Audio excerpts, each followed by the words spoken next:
అంగల్ జరుగు అంగల్ సీన్ నాది ఇన్స్టాల్ పడ్డదనుకో మళ్ళీ ఇబ్బంది అయితే నీకే నీకు దొరకడా నీకు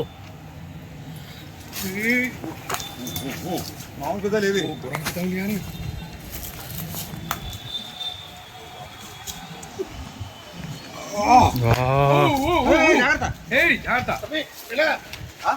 నువ్వేడుతున్నావు అమ్మతోడు మామూలు పెద్ద లేదు అది జాగ్రత్త మరి అటే ఉంటా అన్న నువ్వు కాలు దూరం పెట్టు ప్లీజ్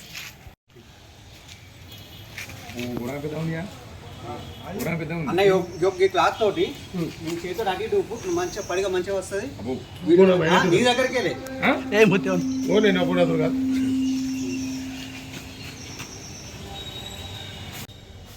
కాదు కొంచెం ధైర్యం చేయాలి ఏ మైలారం గోపాల్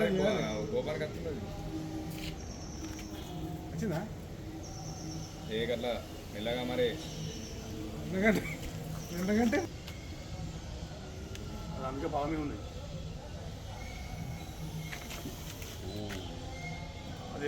అదే వంగిపోతుంది కరెంట్ వంగుతుంది వెయిట్కు అది ఎలా పడుతుంది అది డబ్బులు ఎత్తావా కాదు ఎట్లా పెట్టకపోతాం. జగదీష్ అనే వ్యక్తి దాదాపుగా నేను చూస్తున్న కాంచెలు ఈ పరిసర ప్రాంతాల లోపల దేవాలయం అభివృద్ధి జరుగుతున్న తరుణం లోపల దాదాపుగా ఈ కండ్ల ముంగట ఈ 10-15 రోజుల లోపల 15 పాములు అయితే పట్టడం జరిగింది. పాములు పట్టడం లోపల ప్రత్యేక నైపుణ్యం ఉంది జగదీష్కు. కానీ పాముల నిపుణుడిగా దేవాలయంలో పోస్టు ఉన్నప్పటికీ కూడా ఆలయ అధికారులు నిర్లక్ష్యం చేస్తున్నారు. మొన్న రీసెంట్గా 3 రోజుల కింద క్యూ లైన్లో పాము వచ్చినా కూడా తనే జగదీష్ అనే వ్యక్తి పోయి భక్తులకు ఇబ్బంది కలగకుండా పాములు పట్టుకుని అటవీ ప్రాంతాల లోపల చేర్చారు. ఖచ్చితంగా ఈ వ్యక్తికి ఎన్నో సంవత్సరాల నుంచి వ్యయ ప్రయాణాలకు ఓర్చుకొని ఎవరి దగ్గర ఒక సింగిల్ రూపాయి ఆశించకుండా పాము ఉన్నదని తెలియగానే అక్కడికి చేరుకొని పాముకు ప్రాణహాని కలగకుండా మనుషులకు కూడా ఇబ్బంది కలగకుండా ఈ పని చేస్తున్నాడు.